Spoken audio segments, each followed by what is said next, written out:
ጌታ ስቃይ የሰው ልጅን ስቃይ የሰው ልጅን ፍዳ የምናስበው በብሉይ ኪዳን የነበረው ነው። የብሉይ ኪዳን ዘመን የጨለማ ዘመን ነው። መስቀል በትንቢትና በምሳሌ እንጂ በተግባር ያልነበረበት ዘመን ነው። አሁን በሐዲስ ኪዳን የሚፈጸሙ ነገሮች አብዛኞቹ በብሉይ ኪዳን ያልነበሩ ናቸው። በዚህ ምክንያት የብሉይ ኪዳኑን ዘመን ስለምናስብ በሰሙነ ሕማማት አዳዲስ ነገሮችን የምንመለከትበት ምክንያት ይሄ ነው። ዋናው ትልቁ ምስጢር ያለው እዚህ ላይ ነው። ስለዚህ በሰሙነ ሕማማት የሌሉት ነገሮች ምንድን ናቸው? ከጻዕረ ሞት የተነሳ ከዲያብሎስ ክፋት የተነሳ እሱም ገጹን ጸሉም ራእዩን የጠቆረ ፊቱን ገልጦ ስለሚያሳያቸው በዚህ ምክንያት ሰዎች ተሰቃይተው በጣረ ሞት ተይዘው መቃብራቸውን ያህል ቆፍረው በዚያው ተቀብረው ይቀሩ ነበር። ወንዶቹ በ40 ቀን ሴቶችም እንዲሁ እስከ 80 ቀን ድረስ ሲንፈራገጡ ሰንብተው መቃብራቸውን ያህል ቆፍረው በዚያው ተቀብረው ይቀሩ ነበር። በሰሙነ ሕማማት የሞተ ሰው ይኮነናል፣ ሲኦል ይወርዳል፣ ገሃነመ እሳት ይወርዳል ማለት አይደለም። ከዛ በኋላ ያረፉ ሰዎች በሰሙነ ሕማማት ጸሎተ ፍትሐት ሳይዳረግ መቃብሩ ሳይባረክ ወይም መሬቱ ሳይባረክ ይቀበራሉ። ጸናጽል አለ፣ ከበሮ አለ፣ ወረብ አለው። ይሄ ሲወረብ ያን ጊዜ እልል ይባላል፣ ከበሮም ይመታል፣ ይጨበጨባል። እስከ ምሽቱ 1 ሰዓት ድረስ ይጹሙ።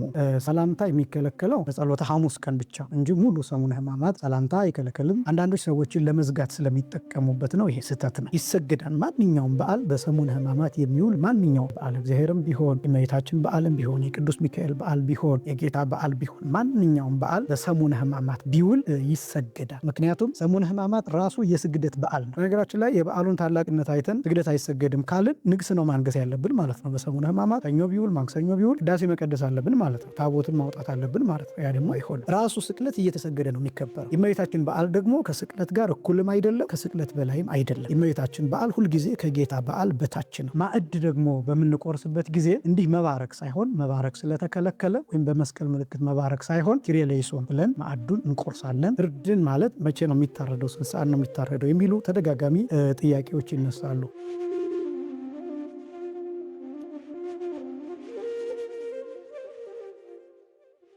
ተባረክ እግዚአብሔር ዘሰማየ ሕማማተ ወልዱ ክብረ ወስብሐተ። የልጁን መከራ ክብርና ጌጥ ውበት ያደረገልን አምላካችን እግዚአብሔር ስሙ ለዘላለም የተመሰገነ ይሁን። ክቡራን ኦርቶዶክሳውያን በመላው ዓለም የምትገኙ የእግዚአብሔር ልጆች ሁላችሁም በልዑል እግዚአብሔር ስም እንደምን ሰነበታችሁ?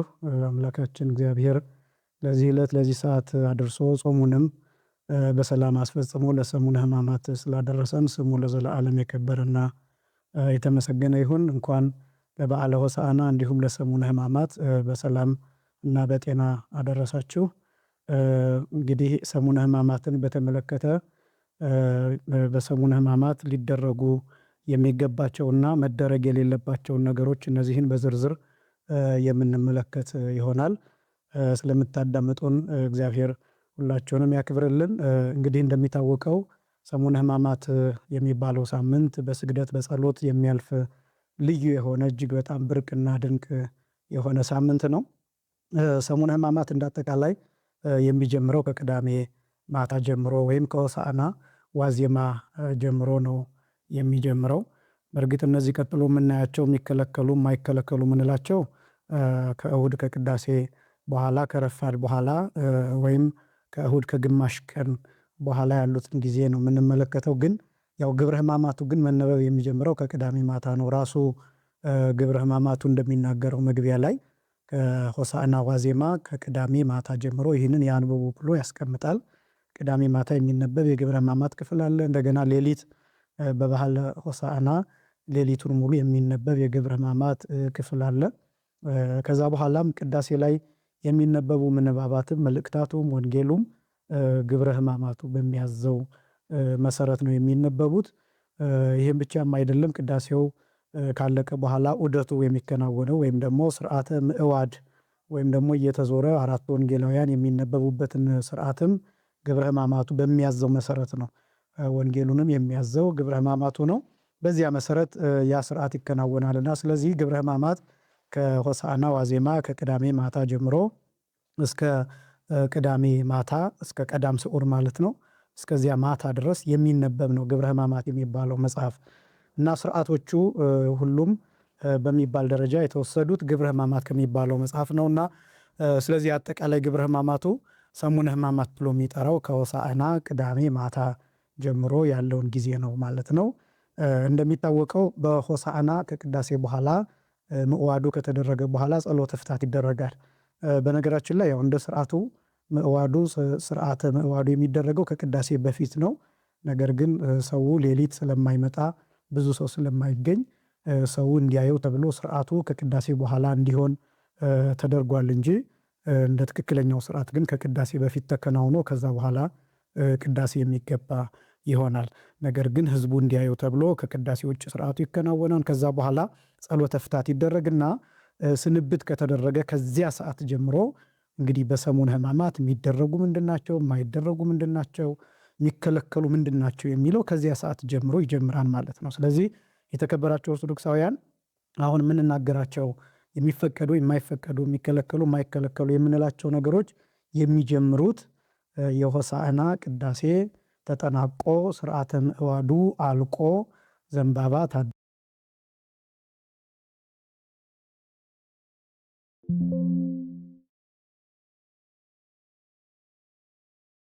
ድሎ በጸሎተ ፍታት ከተሰናበትን በኋላ በሰላም ግቡ ከተባልን ከዚያ ሰዓት ጀምሮ ያለውን ነው የምንመለከተው ማለት ነው። እንግዲህ ሰሙነ ሕማማት ሲባል የሕማማት ሰሞን የሕማማት ሳምንት ማለት ነው ትርጉሙ። ሕማማት የሚለው ቃል ሕማም የሚለውን ሲያበዛ ነው ሕማማት የሚለው። ሕማም የሚለው ሲበዛ ሕማማት ይባላል። ትርጉሙ መከራዎች፣ ስቃዮች ማለት ነው።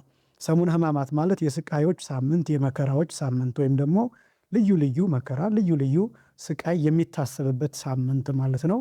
በሁለት ይከፈላል። ሰሙነ ሕማማት ሲባል የማን ሕማማት የሚለው በሁለት ተከፍሎ ይናገራል። አንደኛ የሰው ስቃይ፣ ሁለተኛ የጌታ ስቃይ። እነዚህ ሁለቱም የሚናገሩበት ነው። የሰው ስቃይ ሲባል የሰው መከራ ሲባል ምን ማለት ነው? በብሉይ ኪዳን 5500 ዘመን የሰው ልጅ የተሰቃየባቸው ስቃያት የሚታሰቡበት ነው።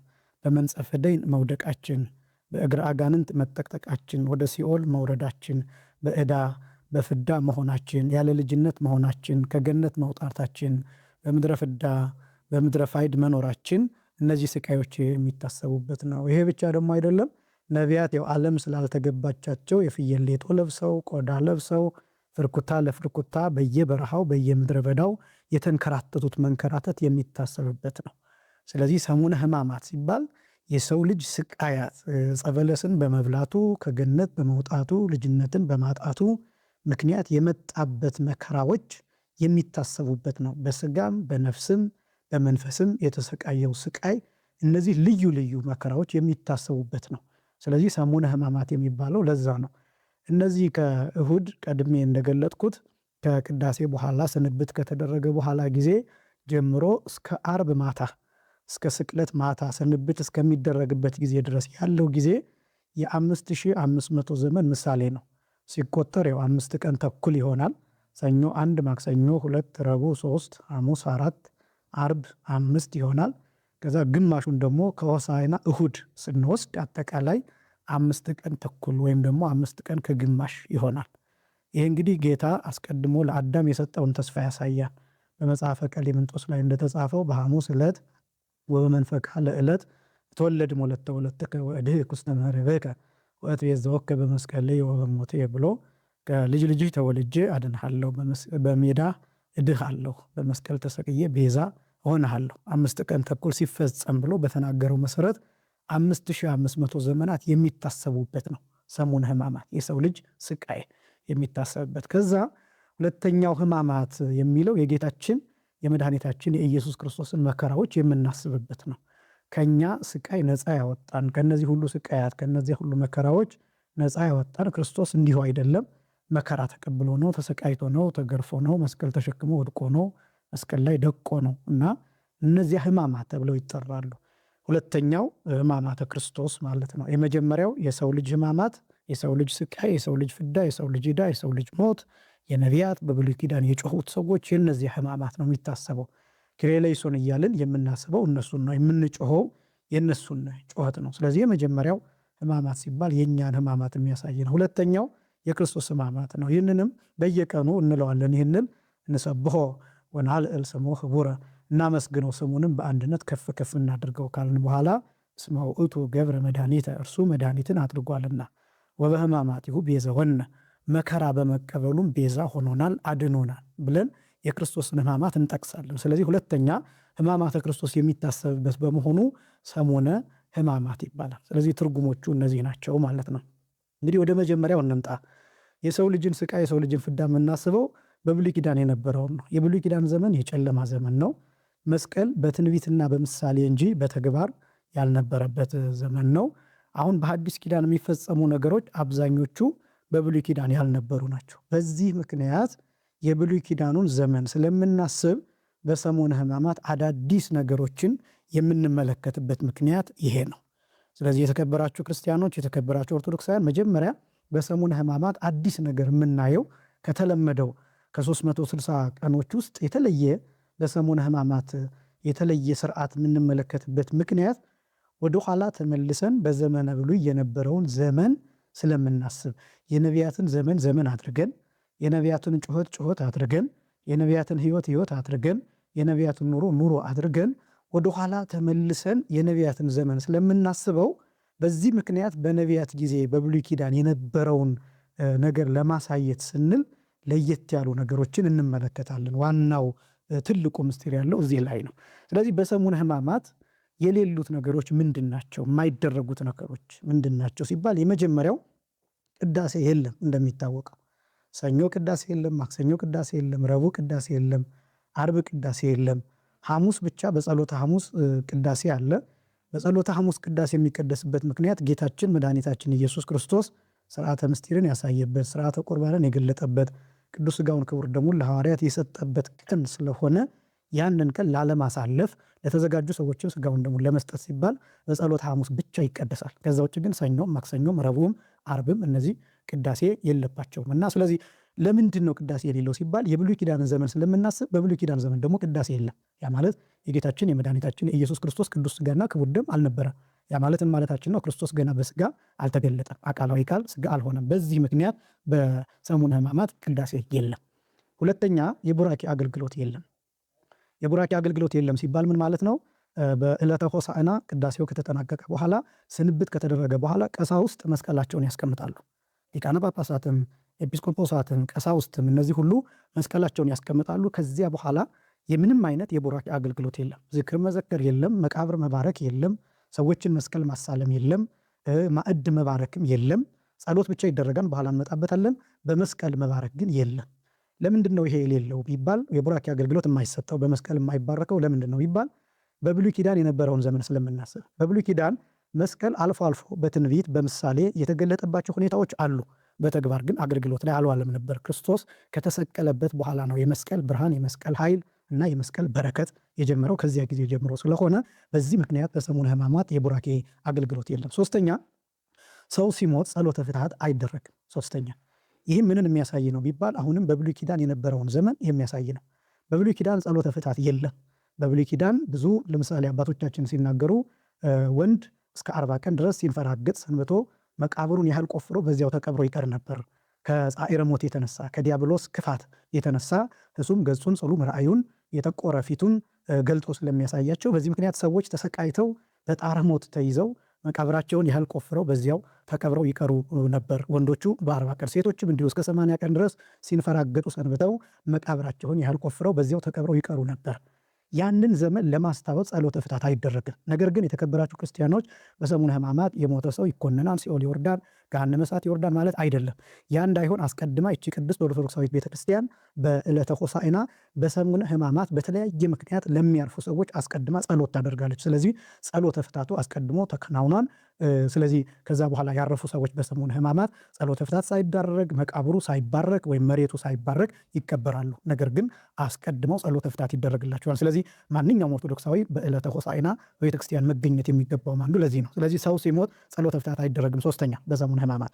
አራተኛ መስቀል ማሳለምም ሆነ መስቀል መሳለም በሰሙነ ሕማማት የለም። ይህም ደግሞ ብሉይ ኪዳንን የሚያሳይ ነው። በብሉይ ኪዳን አስቀድሜ እንደገለጥኩት መስቀል በትንቢት በምሳሌ ከመገለጡ ውጭ በቃል ደረጃ ትንቢት ከመነገሩ ውጭና በምሳሌ ከመታየቱ ውጭ መስቀልን ሰርቶ መስቀልን የመሳለም ልማድ አልነበረም። ስለዚህ በብሉይ ኪዳን የብሉይ ኪዳን ዘመን ስለምናስብ በዚህ ምክንያት ነቢያት ያለ መስቀል የኖሩበት ስለ መስቀል እያዩ እየተናገሩ ነገር ግን መስቀልን ጥቅም ላይ ያላዋሉበትና ክርስቶስ ያልተሰቀለበት ዘመን ስለሆነ ክርስቶስ በሥጋ ያልተገለጠበት ዘመን ስለሆነ ያንን ዘመን ስለምናስበው በዚህ ምክንያት መስቀል መሳለምም የለም። አምስተኛ የትኛውም የጸበል አገልግሎት የለም በሰሙነ ሕማማት። ጸበል ቤቶች በሙሉ ዝግ ይሆናሉ። ለምንድን ነው? ጸበሉ አይባረክም፣ ምክንያቱም የቡራኬ አገልግሎት የለም። ስለዚህ የቡራኬ አገልግሎት ከሌለ ደግሞ ቅዱስ ውሃ አይሆንም። በዚህ ምክንያት የጸበል አገልግሎት የትኛውም ቦታ ዝግ ይሆናል። ስለዚህ በሰሙነ ሕማማት የጸበል አገልግሎት የለም። ግን ምናልባት የግድ የሚያስፈልጋቸው ሰዎች ቢኖሩ ምን ማድረግ ይቻላል? ጸበሉን በሃይላንድ ሊሆን ይችላል፣ በጀሪካን ሊሆን ይችላል።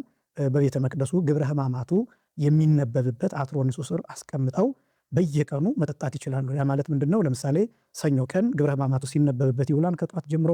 ማታ ግብረ ሕማማቱ ካለቀ በኋላ ስንብት ከተደረገ በኋላ እዛው ቤተክርስቲያን ግቢ ወይም ወደ ቤቱ ወስዶ ማታ ላይ ያለምንም ቡራኬ መጠጣት ይቻላል። ለምን? የእግዚአብሔር ቃል ተጸልዮበታል፣ ግብረ ሕማማቱ ተነቦበታል፣ ልዩ ልዩ ቅዱሳት መጽሐፍት ተነበው በዛ የእግዚአብሔር ቃል ስላረፈበት ቅዱስ ስለሆነ ያንን ያለምንም ቡራኬ መጠጣት ይቻላል። ሰኞም እንደዛ ማድረግ ይቻላል፣ ማክሰኞም እንደዛ ማድረግ ይቻላል። በተፈቀደው ሰዓት ከስንብቱ በኋላ ከምሽቱ 1 ሰዓት ማለት ነው። ደግሞም ሰኞ፣ ማክሰኞ፣ ረቡዕ፣ ሐሙስ፣ ዓርብ እነዚህ 5ቱንም ቀናት እዛው ሰንብቶ ዓርብ ማታ ከስንብቱ በኋላ በአትሮንሱ ስር የተቀመጠውን ጸበል ቅዱስ ውሃ ወስዶ መጠጣትም ይቻላል። ያንን ማድረግ ይቻላል። ከዛ ውጭ ግን የጸበል አገልግሎት የለም፣ ዝግ ነው የሚሆነው፣ ምክንያቱም ቡራኬ ስለሌለ። 6ኛ በሰሙነ ሕማማት እልልታም ሆነ ጭብጨባ የለም። በሰሙነ ሕማማት በእርግጥ እንደሚታወቀው በአብይ ጾም በብዛት እንደተለመደው እንደየአካባቢው ሊለያይ ይችላል። እልልታ የለም፣ ጭብጨባ የለም በአብይ ጾም እንደሚታወቀው። በሰሙነ ሕማማት ግን ለምሳሌ በአብይ ጾም ሌሊት ሊቃውንቱ ሲያመሰግኑ ወትቀውም ንግሥት በየማነከ የሚለውን በዜማ እያሉ በሽብሸባ በጭብጨባ ያመሰግናሉ። በሰሙነ ሕማማት ግን ፈጽሞ ይሄ የለም። ዕለተ ዓርብ ማታ ብቻ ስንብቱ ከመደረጉ አስቀድሞ ንሴብሖ ለእግዚአብሔር ስቡሐ ዘተሰብሐ የሚለው በዜማ ሲባል ጸናጽል አለ፣ ከበሮ አለ፣ ወረብ አለው። ይሄ ሲወረብ ያን ጊዜ እልል ይባላል፣ ከበሮም ይመታል፣ ይጨበጨባል። ያም ደግሞ ከሲኦል ነፃ የመውጣታችን የመሻገራችን ምሳሌ የመዳናችን ምሳሌ በመስቀል ተከዛው ባሕረ እሳትን እየቀዘፈ እንዳዳነን የምናሳይበት ምስጢር ነው። ከዛ ውጭ ግን በሰሙነ ሕማማት ምንም አይነት ጭብጨባ እልልታ የለም። የሰሙነ ሕማማት የሐዘን ምልክት ተደርጎም ስለሚወሰድ የጌታን መከራ የራሳችንን መከራ የምናስብበት ስለሆነ 6ኛ ይሄ ነው። 7ኛ ሩካቤ አይፈቀድም። እንደሚታወቀው ባልና ሚስት በመኝታ አንድ እንዳይሆኑ በጥብቅ የሚከለከልበት ሳምንት ነው። ለምንድን ነው? በየቀኑ ክርስቲያኖች ቢችሉ በ24 ሰዓት ያ ባይቻል ደግሞ ከሌሊት ጀምሮ ወይም ከጠዋት ጀምሮ በቤተ ክርስቲያን ተገኝቶ መስገድ ይገባል። ቅዱሳት መጽሐፍት ሲነበቡ መስማት ይገባል። መዝሙረ ዳዊትን መጸለይ ይገባል። ውዳሴ ማርያም መጸለይ ይገባል።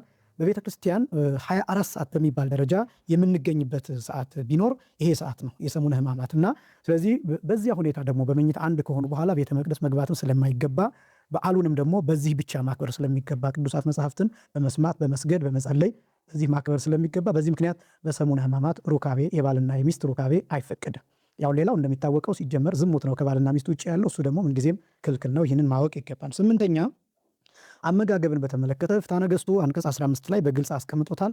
በሰሙነ ሕማማት እስከ ይሰርቅ ኮከብ ብሎ ወይም ኮከብ እስከሚወጣ እስከሚታይ እስከሚጨልም ድረስ የኮከብ ብርሃን ጎልቶ እስከሚታይ ድረስ እስከ ምሽቱ 1 ሰዓት ድረስ ይጹሙ ብሎ ፍትሐ ነገሥቱ አዟል።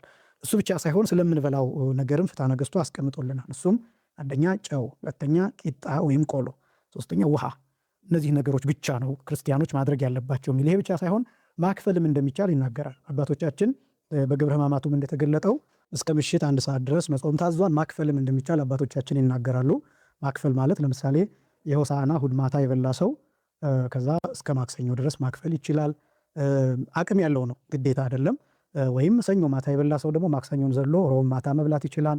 ሮብ ማታ የበላ ሰው ደግሞ ዓርብ ማታ መብላት ይችላል። ከዛ በኋላ ግን ያው አክፍሎት ስለሆነ እንደሚታወቀው እስከ እሑድ ድረስ መቆየት ይገባል። ግን ይሄን ማድረግ የሚችሉ ሰዎች ናቸው እንጂ ለሁሉም የታዘዘ አይደለም። በየገዳማቱ ግን አባቶቻችን ያው በረከታቸው በሁላችንም ላይ ይደርብንና ይህንን ያደርጋሉ። እሑድ ማታ በልተው ከዛ ማክሰኞ ማታ ከዛ ደግሞ ማክሰኞ ማታ በልተው ደግሞ ሐሙስ ማታ ከዛ ግን ጭራሽ ሳይበሉ እስከ ትንሣኤ ድረስ የሚቆዩ አባቶች አሉና ስለዚህ አመጋገብን በተመለከተ ኮከብ እስኪወጣ ድረስ ታዘናል። ከዛ ደረቅ ነገሮችን ብቻ እነዚህ እንድንመገብ የታዘዝንበት ነው ፍትሐ ነገሥቱ የሚያዘው። ሌላው ሰላምታን በተመለከተ 9ኛ ሰላምታን በተመለከተ ሰላምታ የሚከለከለው በጸሎተ ሐሙስ ቀን ብቻ ነው እንጂ ሙሉ ሰሙነ ሕማማት ሰላምታ አይከለከልም። ሲጀመር ሰላምታ የሚከለከልባቸውን ጊዜያት የሉም። በቤተ ክርስቲያን ንጹሕ ሰላምታ ቅዱስና ልዩ ሰላምታ አይከለከልም። ለምንድን ነው በጸሎተ ሐሙስ ሰላምታ የሚከለከለው ለምንድን ነው ቢባል ያው እንደሚታወቀው ሐሙስ ማታ ጌታችን መድኃኒታችን ኢየሱስ ክርስቶስን ይሁዳ ጌታን በመሳም ወይም በሰላምታ አሳልፎ የሰጠበት ቀን ነው እና ያንን ለማሰብ ሲባል በዕለተ ሐሙስ ሰላምታ ይከለከላል። እንደዚህም ሲባል ዋናው ነጥብ ወዳጆችን ሰላም ማለት ወይም ደግሞ የተቀደሰ ሰላምታ መስጠት እሱ ኃጢአት ነው አይደለም። ነገር ግን ለማሰብ ይህንንም አባቶቻችን በነገራችን ላይ በቅዳሴ ሁልጊዜ እንደሚባለው ዲያቆናቱ ወጥተው የሚያሳዩት አለ በቅዳሴ ጊዜ የማይቋረጥና በዕለተ ሐሙስ እሱ ይከለከላል፣ አይደረግም። ያ ማለት ምንድነው? ተአምሁ በበይናቲክሙ በአምሃ ቅድሳት የሚለውን እሱን ከመቅደስ ወጥተው በመስገድ ያሳያሉ። በጸሎተ ሐሙስ ግን እሱ አይደረግም። ለምን ቢባል በዚህ ቀን ይሁዳ ጌታን ንጹሕ የሆነውን ሰላምታ ሳይሰጥ የሰላምታን አመለካከት ያቆሸሸበት ቀን ነውና ያንን ለማሰብ ነው። እና መልእክቱ ግን ከይሁዳ እና ከኤሳው የተለየ እጅ መነሳሳት ወይም ሰላምታ ይኑራችሁ ለማለት ነው። ዋናው መልእክት እሱ ነው እንጂ አንድ ሰው ተሳስቶ ሰላም ያለ ሰው በቃ ኃጢአት ሰራ ማለት አይደለም። ይህንን በጥንቃቄ ማየት ይገባል። ሰሙነ ሕማማት አጠቃላይ ሰላምታ አይከለከልም። ሰላምታ የሚከለከለው ወይም እንዲታሰብ የሚደረገው በዕለተ ሐሙስ በጸሎተ ሐሙስ ብቻ ነው። እሱም ደግሞ ዋናው ነጥብ ከይሁዳ ከኤሳው የተለየች ሽንገላ የሌለባትን ሰላምታ ተለዋወጡ ለማለት እንጂ ሰላምታ መቀያየር ኃጢአት ነው ማለት አይደለም። ነገር ግን ለማሰብ ያህል እንታቀባለን። አንድ ክርስቲያን ሰላም ሊለን ሲመጣ ዛሬ እኮ ሰላምታ የለም፣ ምክንያቱም ይሁዳ ጌታን አሳልፎ የሰጠበት ቀን ነው በሰላምታ ስለዚህ ሰላምታችን ንጹሕ ይሁን ብለን ተማምረን እንለያይበታለን ማለት ነው። እና ይህን ነጥብ ለማስቀመጥ እንጂ ሰላምታ በራሱ ኃጢአት ነው ለማለት አይደለም። አንዳንዶች ሰዎችን ለመዝጋት ስለሚጠቀሙበት ነው። ይሄ ስህተት ነው። ሰላም እንዳለ ሕማማት ነው ብለው አውቀው ሰላምታን የሚጸየፉበት ወይም ደግሞ መጥፎ መልእክት የሚያስተላልፉበት ስለሆነ እሱ ትክክል እንዳልሆነ ለማሳሰብ እወዳለሁ። 10ኛ በሰሙነ ሕማማት የሚውል በዓልን በተመለከተ ይሰገዳል ወይስ አይሰገድም የሚል በየዓመቱ የሚነሱ ጥያቄዎች አሉ። ይሰገዳል። ማንኛውም በዓል በሰሙነ ሕማማት የሚውል ማንኛውም ሥላሴም ቢሆን በዓለ እግዚአብሔርም ቢሆን የእመቤታችን በዓልም ቢሆን የቅዱስ ሚካኤል በዓል ቢሆን የጌታ በዓል ቢሆን ማንኛውም በዓል በሰሙነ ሕማማት ቢውል ይሰገዳል። ምክንያቱም ሰሙነ ሕማማት ራሱ የስግደት በዓል ነው። በሰሙነ ሕማማት የሚውል በዓል ንግስ የለውም። እንደሚታወቀው ከጸሎተ ሐሙስ ውጭ ቅዳሴ የለውም፣ ኪዳን የለውም ከጸሎተ ሐሙስ ውጭ። አሁንም እሱም ደግሞ ሕጽበተ እግር ላይ የሚደርስ ነው። ከዛ ውጭ በሌላ አይከበርም። በዓለ ንግሱና የዓመት በዓል ቢሆን ታቦት የሚወጣበት በዓል ቢሆን የቅዱስ ጊዮርጊስ በዓል ቢሆን ማንኛውም በዓል በሰሙነ ሕማማት ቢሆን ቅዳሴ አይቀደስም፣ ንግስ አይነግስም። ለዚህ የሚከበረው በምንድን ነው? በስግደት ነው። አሁን አንዳንድ ሰዎች እንደዛ ለምን አይከበርም ብለው በስግደት መቅረት አለበት ብለው የሚያስቡ ሰዎች አሉ። በነገራችን ላይ የበዓሉን ታላቅነት አይተን ስግደት አይሰገድም ካልን ንግስ ነው ማንገስ ያለብን ማለት ነው። በሰሙነ ሕማማት ሰኞ ቢውል ማክሰኞ ቢውል ቅዳሴ መቀደስ አለብን ማለት ነው። ታቦትን ማውጣት አለብን ማለት ነው። ያ ደግሞ አይሆንም።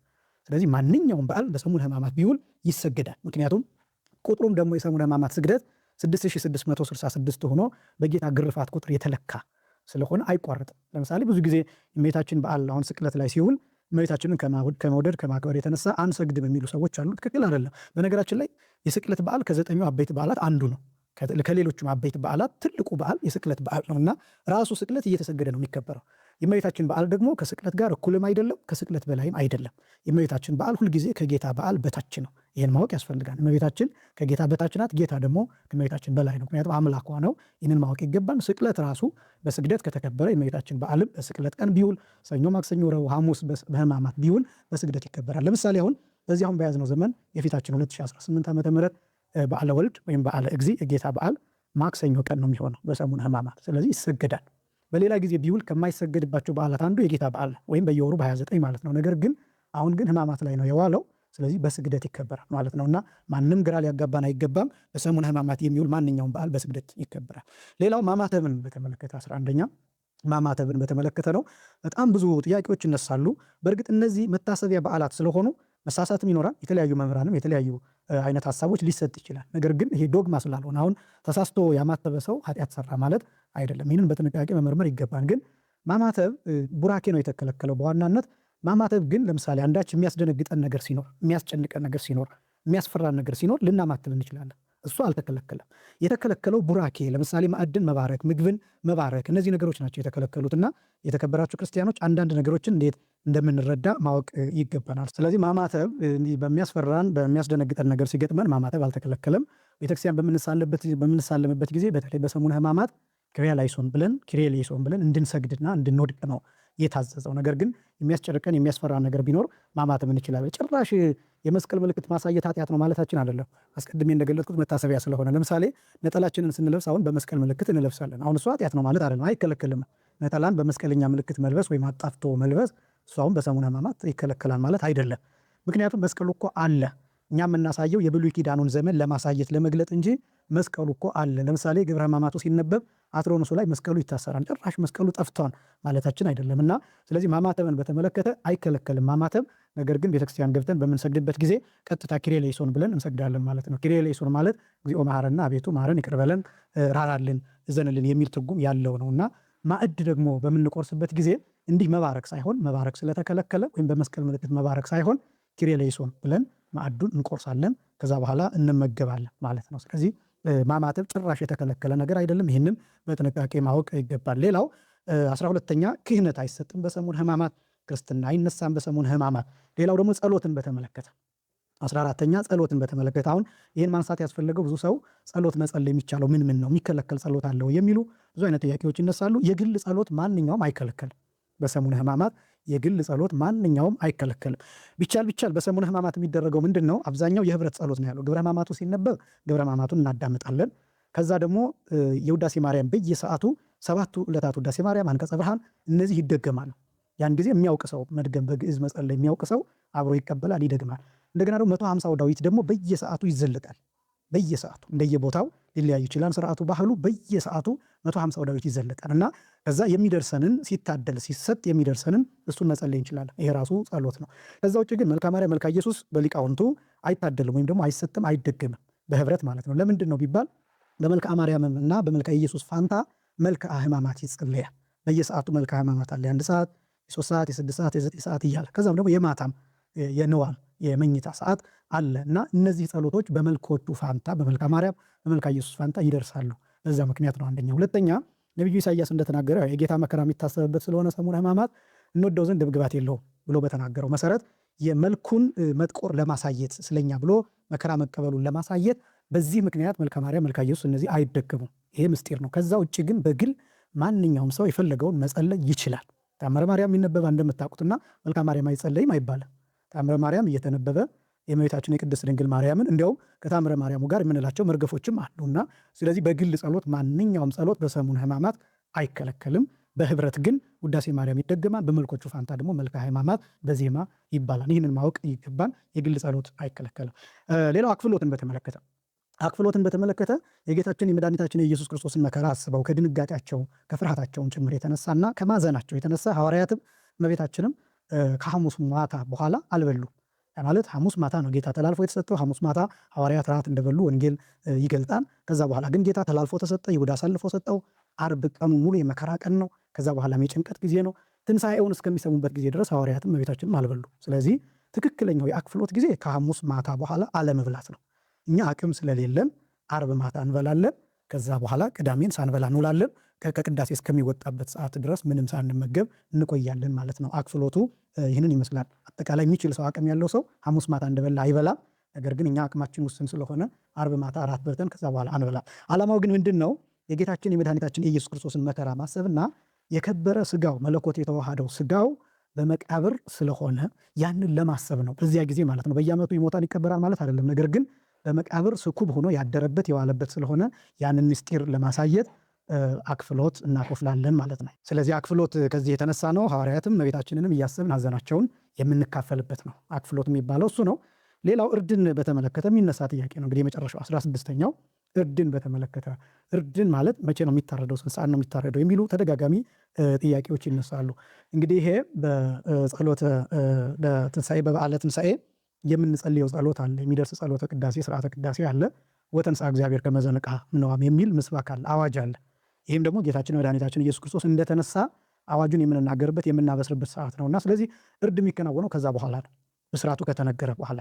ለምንድነው እንደዛ ቢሆነው? ያው ቡራኬ ለምሳሌ ቅዳሜ ጠዋት የቀዳም ስዑር ጠዋት ቡራኬ ይከናወናል። ቄጤማው ይባረካል፣ ኪዳንም ይደርሳል። ቄጤማው ከተባረከ በኋላ ለምእመናን እንዲከፋፈል ይደረጋል። በቄጤማው በኩል ብስራት ይላካል።